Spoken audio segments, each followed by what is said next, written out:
Hi everyone, welcome back to my channel learn mathematics. जैसा कि आप देख पा रहे हैं कि आज के वीडियो में हम बात करने वाले हैं CTET paper 2 solution and explanation के बारे में।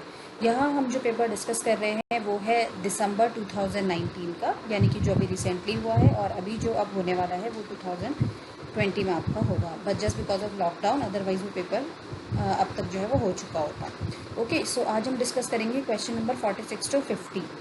हम यहाँ पे मैथमेटिक्स का पोर्शन डिस्कस कर रहे हैं, तो यहाँ पे मैं इसके ऑलरेडी 3 वीडियो मैं ऑलरेडी बना चुकी हूँ। Question number 30 to 35, 36 to 40 and 41 to 45 मेरा लास्ट वीडियो था। अब जो हम बात करने वाले हैं वो हम आज डिस्कस करेंगे 46 टू 50। अगर आपने वो वीडियो नहीं देखा अभी तक तो please check out that videos also. मैं आई बटन पे आपको उनका लिंक मैं दे दूँगी, आप वहाँ पे जाके चेक कर सकते हैं। सबसे पहले हम बात करेंगे क्वेश्चन नंबर 46 की। क्वेश्चन नंबर 46 में क्या है? ओके, सो क्वेश्चन नंबर 46 में आपको जो है वो एक एक्सप्रेशन दे दी गई है। ये ब्रैकेट में x minus y x square plus x y plus y square, फिर बीच में प्लस है, फिर x plus y x square minus x y plus y square, then again minus x plus y bracket में x square minus y square is equal to. तो ये आपको just एक सिंपल इक्वेशन दे दी गई है और आपको ये सॉल्व करके बतानी है कि इसको सॉल्व करके हमारा क्या आंसर आएगा। ये आपको यहाँ पे 4 ऑप्शन दिए हुए हैं, x cube minus y cube plus x y, फिर ब्रैकेट में x plus y. Second option is y cube minus x cube plus x y, bracket में y plus x. Third option is x cube plus y cube plus x y, bracket में y minus x. And fourth and last option is x cube plus y cube plus x y, bracket में x minus y. Okay, सो आपको ये 4 option दिए हुए हैं, आपको इसको solve करना है और ये बताना है कि इसका आंसर क्या आएगा सॉल्व करके।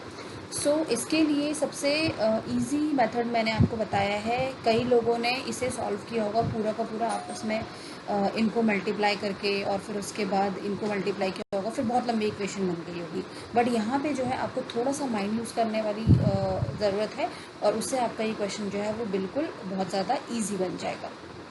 ओके, सो हम क्या करने वाले हैं यहाँ पे कि हम यहाँ पे सबसे पहले तो हमने पूरी इक्वेशन लिखी, ठीक है, मैं आपको समझाने के लिए बता रही जो भी हमारा क्वेश्चन में यहाँ पे दिया हुआ था।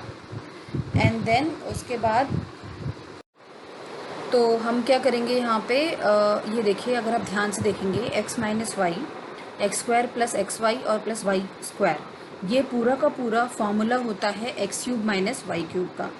सी टैट में मैं हमेशा आपको बोलती हूँ कि 6 to 8 का अगर आप पेपर की प्रिपरेशन कर रहे हैं तो आप उसकी एनसीईआरटी की बुक पढ़ लीजिए थॉरली, और उसमें जितने भी आइडेंटिटीज़ हैं, जितने भी फॉर्मूलेज हैं, वो सारे के सारे बहुत अच्छे से आपको लर्न होने चाहिए। तो यहाँ पे क्या है कि x cube minus y cube का ये पूरा का पूरा फॉर्मूला बन रहा है। उसके बाद यहाँ पे देखेंगे अगर आप x minus y x square minus x y plus y square, ये भी फॉर्मूला बन रहा है x cube plus y cube का। यहाँ पे देखिए, यहाँ पे जो है वो यहाँ पे इन दोनों इक्वेशंस में सब कुछ सेम है। डिफरेंस इज दिस कि यहाँ पे प्लस है और यहाँ पे माइनस है, तो इसीलिए इस वजह से ये जो फॉर्मूला बन रहा है वो बन रहा है x cube plus y cube का, और ये जो फॉर्मूला बन रहा है वो बन रहा है x cube minus y cube का। ठीक है, सो इसके जगह पर हम ये फॉर्मूला लिख सकते हैं क्योंकि ये आइडेंटिटी जो है ये, और यहाँ पे इसकी जगह पे हम ये लिख सकते हैं। ठीक है, तो ये तो चीज़ें हो गई हमारी दोनों सॉल्व, इसलिए मैंने यहाँ पे आपको कट करके यहाँ पे इजी आपको समझ में आए कि इसकी कट करके हमारा इसके बदले यहाँ पे ये चीज़ आ गई। Okay, that's clear. नेक्स्ट चीज़, अब हमारे पास क्या बचता है? सिर्फ ये बचता है, यानी कि देखिए हमारा क्वेश्चन ऑलरेडी सबसे पहले कितना छोटा हो गया। अदरवाइज मल्टीप्लाई करके बहुत बड़ा होता, बहुत लेंदी होता और आपका टाइम कंज्यूम होता बहुत ज़्यादा, जबकि हमें पता है कि हमारे पास इतना टाइम नहीं होता कि हम इतना ज़्यादा टाइम वेस्ट करें और सॉल्व करें। ठीक है, हमें वहाँ पे इस तरह के मेथड्स चूज़ करने होते हैं जिससे हमारा जो क्वेश्चन है वो ईजी हो जाए। अब हमारे पास जस्ट इतना बच गया। अब हम इसको तो सिंपल मल्टीप्लाई करके सॉल्व कर सकते हैं। तो पहले एक्स को मल्टीप्लाई कर लेंगे x square minus y square के साथ में, फिर वाई को मल्टीप्लाई कर देंगे x square minus y square के साथ में, जो कि मैंने आपको यहाँ पे बताया हुआ है। हम क्या करेंगे, माइनस को बाहर माइनस ही रहने देंगे और अंदर को मल्टीप्लाई करके एक ब्रैकेट में कर देंगे। इस माइनस के साथ में नेक्स्ट इक्वेशन में मल्टीप्लाई करेंगे। ये मैं चाहे तो इसी स्टेप में कर सकती थी, बट मैंने नहीं किया क्योंकि मैं आपको बताना चाहती थी कि माइनस के साथ मल्टीप्लाई करने के बाद सिंबल्स जो हैं वो चेंज हो जाते हैं। आप लोगों में से कई को पता होगा, लेकिन यहाँ गलतियाँ क्या करते हैं बच्चे कि वो इन्हीं सिंबल्स में गड़बड़ कर देता है और उसके बाद उनका आंसर नहीं आता। सो मैं आपको यही सजेस्ट करूँगी, अगर आपको गलतियाँ होती हैं या आप गलतियाँ करते हैं, इस तरह की सिली मिस्टेक्स करते हैं, तो आप इस तरीके से करिए कि माइनस को आप बाहर ही रहने दीजिए जो भी सिंबल है, और अंदर सॉल्व कर लीजिए। उसके बाद नेक्स्ट स्टेप में आप जो है मल्टीप्लाई कर दीजिए उस सिंबल के साथ में। ओके, सो यहाँ पे जब हमने इसे मल्टीप्लाई किया तो यहाँ पर आया एक्स क्यूब, ठीक है, minus x y square plus y x square minus y cube. Okay, अब नेक्स्ट स्टेप में देखिए, नेक्स्ट स्टेप में जो है आपको पता है कि अगर सेम वैल्यूज़ हो और सिंबल ऑपोजिट हो तो वो कैंसिल हो जाती है। तो यहाँ देखिए आप, ये माइनस का वाई क्यूब था, ये प्लस का वाई क्यूब था, तो ये दोनों आपस में कैंसिल हो गए। ओके, और यहाँ देखिए ये प्लस का एक्स क्यूब था, ये माइनस का एक्स क्यूब है, तो ये दोनों भी आपस में कैंसिल हो गए। ठीक है, ये माइनस का एक्स क्यूब यहाँ से आया था। अब देखिए ये माइनस को हमने इसके साथ अंदर मल्टीप्लाई किया तो ये प्लस हो जाएगा, ये माइनस में हो जाएगा क्योंकि प्लस है, और यहाँ पे माइनस हो जाएगा, यानी कि ऑपोजिट साइन हो जाएंगे। अगर प्लस में है तो माइनस हो जाएगा, माइनस में है तो प्लस हो जाएगा। ठीक है, सो नेक्स्ट स्टेप में मैंने कुछ नहीं किया, बस एक तो ये कट किया जो opposite symbol plus same value थी, और साथ में इसको माइनस के साथ मल्टीप्लाई किया। अब हमारे पास लास्ट में क्या बच जाता है हम वो लिख लेंगे। यहाँ पे हमारे पास बचा एक्स क्यूब, ठीक है, ये पूरा का पूरा कैंसिल हो गया था। यहाँ पे बचा हमारा एक्स वाई स्क्वायर, फिर वाई एक्स स्क्वायर और प्लस वाई क्यूब। ठीक है, अब आप ध्यान से देखिए, एक्स क्यूब को हम एक तरफ लिख लेंगे और ये वाई क्यूब को एक तरफ लिख लेंगे, और एक्स वाई स्क्वायर और वाई एक्स स्क्वायर को हमने यहाँ लिख लिया। ठीक है, क्लियर। अब उसके बाद देखिए x cube plus y cube, अब इन दोनों में से अगर हम कॉमन ले सकते हैं कुछ, क्या कॉमन ले सकते हैं, एक्स और वाई। एक्स और वाई हमने कॉमन ले लिया, और अंदर क्या बचा, यहाँ से वाई बच गया, माइनस का माइनस यहाँ पे, और यहाँ से एक्स बच गया। तो x cube plus y cube plus x y bracket में वाई माइनस एक्स। क्या ये ऑप्शन कहीं पर है? यस, ये ऑप्शन है, option number 3, x cube plus y cube plus x y bracket में वाई माइनस एक्स। सो इस तरीके से देखिए कितने छोटे से, सिर्फ 1 2 3 4 5 स्टेप में, इनफैक्ट छठे में तो हमारा आंसर आ गया, और 5 में से भी एक स्टेप जो था वो मैंने माइनस को समझाने के लिए और कट करने के लिए आपको यहाँ पे यूज़ किया, अदरवाइज ये स्टेप भी यहाँ पे हो जाता। तो सिर्फ 4 स्टेप में हमने ये इतना ट्रिकी क्वेश्चन सॉल्व कर लिया। सो आप थोड़ा सा शांत रहिए, सोचिए कि क्वेश्चन को किस तरीके से ईजिली सॉल्व किया जा सकता है। सो क्वेश्चन नंबर 46 का आंसर है option number 3, that is x cube plus y cube plus x y bracket में y minus x. I hope it is clear to all. चलिए चलते हैं नेक्स्ट क्वेश्चन में, जो कि है क्वेश्चन नंबर 47। क्वेश्चन नंबर 47 में क्या है, what is the mean of the median, mode and range of the data given below. Question को ध्यान से समझिए, बिल्कुल भी गलती मत करिए। यहाँ पे कई बार क्या होता है कि बच्चे जो क्या करते हैं, जो डेटा दे रखा है उसका मीन निकाल देंगे और उसके बाद कहेंगे हमारा आंसर तो सही नहीं निकला, या फिर मीडियन अलग निकाल देंगे। ध्यान से पढ़िए इस क्वेश्चन को, यहाँ पे लिखा हुआ है मीन आपको निकालना है, बिल्कुल सही है, लेकिन किसका मीन निकालना है, मीडियन, मोड और रेंज का। ठीक है, और मीडियन, मोड और रेंज किसका निकालना है, जो डेटा दिया हुआ है इसका। यानी कि आपको जो डेटा दिया हुआ है आपको क्या करना है, सबसे पहले उस डेटा का मीडियन निकालना है, मोड निकालना है, रेंज निकालनी है, और उसके बाद आपको क्या करना है कि जो भी मेरा मीडियन, मोड और रेंज आएगा, 3 वैल्यूज होंगी, उन तीनों का हमें मीन निकालना है। So I hope this clear to all. So data देख लेते हैं, 11 25 0 8 25 30 44 50 30 18 20 17 11 9 24 25 29। सो ये हमारा डेटा था, और 4 ऑप्शंस हमारे हैं यहाँ पे, 31 32 33 एंड 34।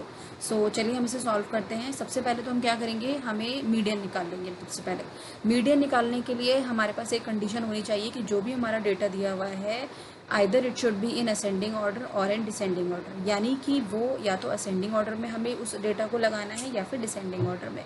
जनरली हम असेंडिंग ऑर्डर में लगाते हैं, बट आप डिसेंडिंग ऑर्डर में भी कर सकते हैं, उससे भी आंसर बिल्कुल ठीक आएगा। और उसके बाद पहली चीज़ तो ये हुई। दूसरी चीज़ क्या हुई कि मीडियन का फॉर्मूला क्या होता है, n+1/2।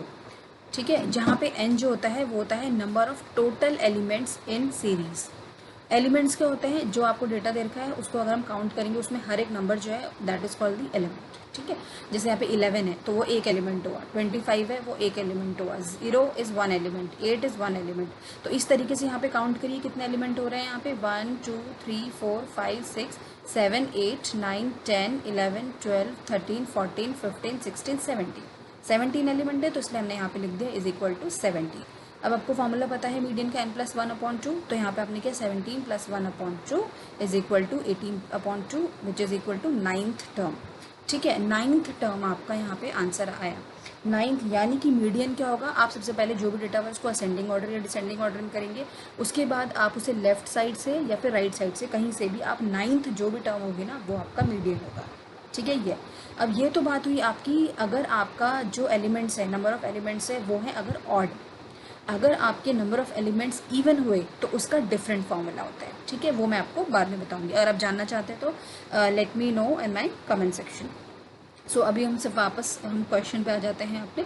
सो नाइन्थ टर्म थी, तो सबसे पहले यहाँ देखिए मैंने डेटा को, इस पूरे डेटा को मैंने यहाँ पे असेंडिंग ऑर्डर में कर दिया। ये देखिए 0, 8, 9, 11, 11, 17, 18, 20। सो ये हमने असेंडिंग ऑर्डर में कर दिया। अब यहाँ से हम नाइन्थ टर्म काउंट करेंगे। सो 1, 2, 3, 4, 5, 6, 7, 8, 9। नाइन्थ टर्म क्या है? 24। इसका मतलब मेरा इस डेटा का मीडियन क्या है? 24। So is it clear to all कि मीडियन कैसे निकालते हैं? नेक्स्ट चीज़ है मोड। मोड में क्या करते हैं हम? मोड जो होता है, जो भी आपके डेटा में नंबर या एलिमेंट जिसे हम यहाँ पे बात कर रहे हैं सबसे ज़्यादा टाइम अपीयर होता है, उसे हम बोलते हैं mode. So the number that appears most often is the mode.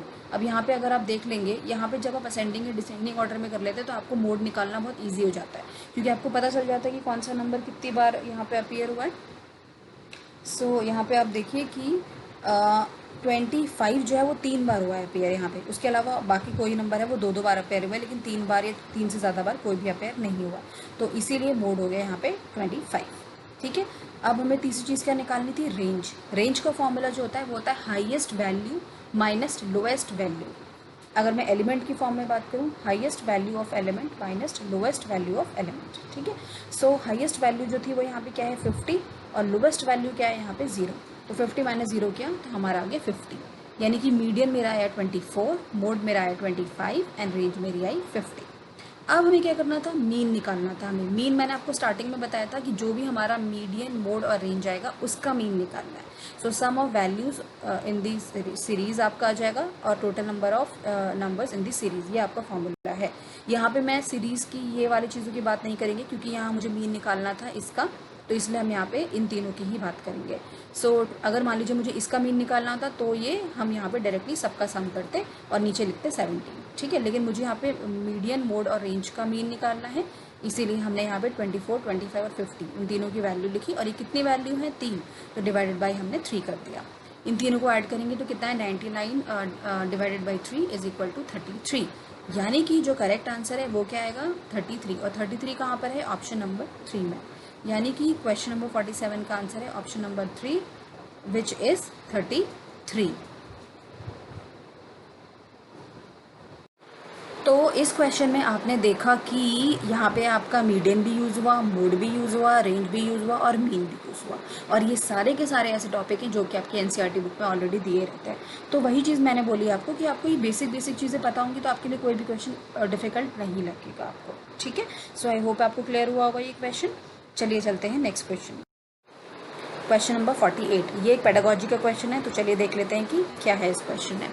A mathematical theorem is, आपने पढ़ी होंगी थ्योरम्स होती है क्लास में बहुत सारी, सॉरी बुक्स में, मैथमेटिक्स की बुक में। तो आपको बताना है कि मैथमेटिकल थ्योरम क्या होती है। ये आपको 4 ऑप्शन दिए, मैं आपको समझा देती हूँ कि what is the meaning of these 4 options.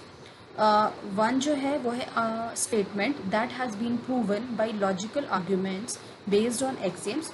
यानी कि थ्योरम जो होती है वो एक स्टेटमेंट होती है जिसे आप प्रूव कर सकते हैं लॉजिकल आर्ग्यूमेंट की हेल्प से, और वो आर्ग्यूमेंट कहाँ से हम लेते हैं? एक्सियम्स के हेल्प से। एक्सियम्स भी स्टेटमेंट की फॉर्म में आपके एनसीईआरटी की बुक में दिए हुए हैं। ठीक है, जिन्होंने एनसीईआरटी की बुक पढ़ी है या जो प्रिपरेशन कर रहे हैं जो स्टूडेंट, वो ऑब्वियसली ये सब चीज़ें जानते होंगे। So I am not going in detail of all this things.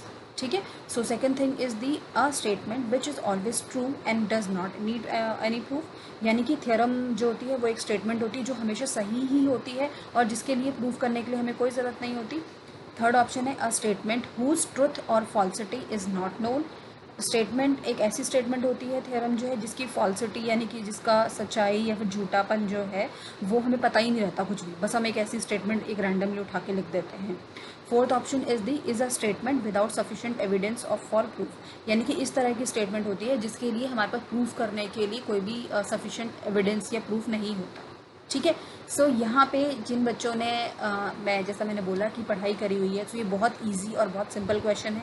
यहाँ पे बिना तीनों स्टेटमेंट को छोड़े हुए साफ समझ में आता है कि थ्योरम जो होती है वो एक ऐसी स्टेटमेंट होती है जो कि हम प्रूव करते हैं लॉजिकल आर्ग्यूमेंट की हेल्प से, और वो आर्ग्यूमेंट्स कहाँ पे बेस्ड होते हैं? एक्सियम्स पे। क्योंकि आपने देखा होगा स्टेटमेंट के लिए हम हमेशा कंडीशंस लेते हैं, तो या फिर वो लेते हैं, आपकी एग्जाम्स लेते हैं कि with the help of this exam हम ये चीज़ प्रूफ करी, with the help of this exams हमने ये चीज़ प्रूफ करी।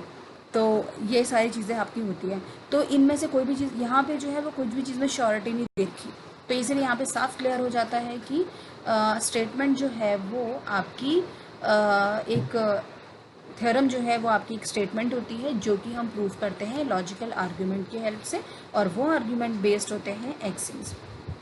ओके, सो क्वेश्चन नंबर 48 का आंसर है option number 1, that is a statement that has been proven by logical arguments based on axioms.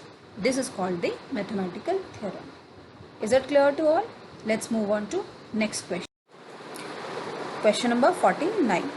Things which are equal to the same things are equal to one another. This axiom, which is basis to arithmetic and algebra, is given by, ठीक है, मैं question समझा देती हूँ। यहाँ पे आपको एक एग्जाम दिया होगा, ठीक है, आपको बताने कि ये एग्जाम किसने डिस्कवर किया था, किसने दिया था। बेसिकली आपको यहाँ पे 4 साइंटिस्ट के नाम दिए हुए हैं, आपको बताना है कि किसने ये दिया था ये आपका एग्जाम। ओके, सो इसके लिए तो आपको बहुत थ्योरेटिकल नॉलेज होनी चाहिए। सो जिसको पता होगा वही ये चीज़ दे सकता है।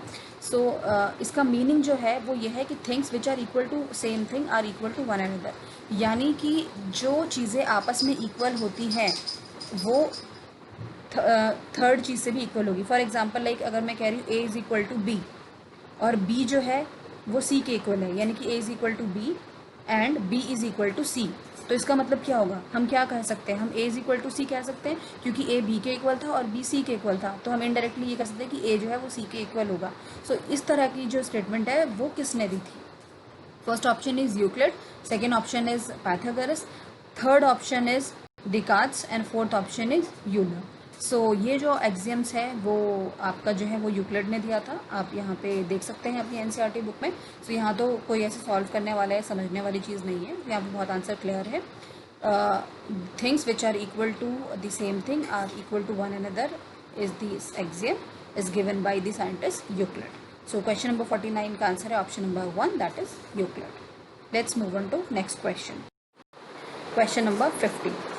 Which of the following can be used as assessment strategy to encourage interdisciplinary in mathematics? यहाँ पे आपको 4 ऑप्शंस दिए हुए हैं, आपको ये बताना है कि इन चारों ऑप्शंस में से किसको हम यूज़ कर सकते हैं असेसमेंट स्ट्रैटेजी के रूप में, किस चीज़ के लिए, इंटरडिसिप्लिनरी मैथमेटिक्स को एनकरेज करने के लिए। ओके, इंटरडिसिप्लिनरी मैथमेटिक्स को एनकरेज, इंटरडिसिप्लिनरी मतलब क्या होता है कि आपकी जो प्रीवियस नॉलेज जो भी होती है उसको आपस में कनेक्ट करके चीज़ों को सॉल्व करना। Okay, this is called interdisciplinary mathematics. अब इन चीज़ों के लिए हम असेसमेंट स्ट्रैटेजी क्या हो सकती है? बेस्ट प्रोजेक्ट होगा, फील्ड ट्रिप्स होंगे, एनेक्डोटल रिकॉर्ड्स होंगे, या फिर ओलंपियाड होगा। Olympiad is a type of exam. Okay, so यहाँ पे अगर मैं आपको बताऊँ कि एनेक्डोटल रिकॉर्ड्स तो वो होते हैं जो कि टीचर एक ब्रीफ रिपोर्ट या फिर कुछ डिस्क्रिप्शन देती है बच्चे के रिकॉर्ड्स के बारे में, ठीक है। Olympiad is a type of exam, as I already told you this. So ये दोनों चीज़ें तो पहले ही आउट हो गई हैं, क्योंकि रिकॉर्ड की हेल्प से हम किसी भी दो चीज़ों को सॉल्व कैसे करेंगे। जैसे मैंने आपको बताया कि इंटरडिसिप्लिनरी इन जो होता है आपका, वो होता है कि कोई भी पुरानी चीज़ों को लेकर एक चीज़ों को, क्वेश्चंस को सॉल्व करना है, किसी भी चीज़ों को। सो उसमें ओलंपियाड का कोई आपका मीनिंग नहीं है, क्योंकि वो एक एग्ज़ाम है, और एनेक्डोटल रिकॉर्ड्स भी is a just kind of record of student. तो बचता क्या है? Project and field trips. अब मैं आपको समझा देती हूँ क्यों। प्रोजेक्ट्स जो होते हैं उसकी हेल्प से हम ये सॉल्व कर सकते हैं। लाइक मैंने आपको कोई एक प्रोजेक्ट दिया, फिर मैंने आपको उस प्रोजेक्ट, ऑब्वियसली जो प्रोजेक्ट होता है उसमें भी टीचर्स जो होती हैं वो यही कोशिश करती हैं कि आपका कुछ बच्चा नया सीखे। फिर आपने नेक्स्ट प्रोजेक्ट जो है उसकी नई कुछ एक्सरसाइज का दे दिया। सो डेफिनेटली आप नया प्रोजेक्ट जो बनाएंगे वो कुछ हो सकता है कि प्रीवियस नॉलेज के बेस पे आप सेकंड प्रोजेक्ट बना रहे हो, है ना। तो इस तरह की चीज़ों से मैं आपको जस्ट एक छोटा सा एग्जाम्पल दे दी थी। सो इस तरीके से हम जो प्रोजेक्ट को हम हेल्प कर सकते हैं। Second option is the field trips.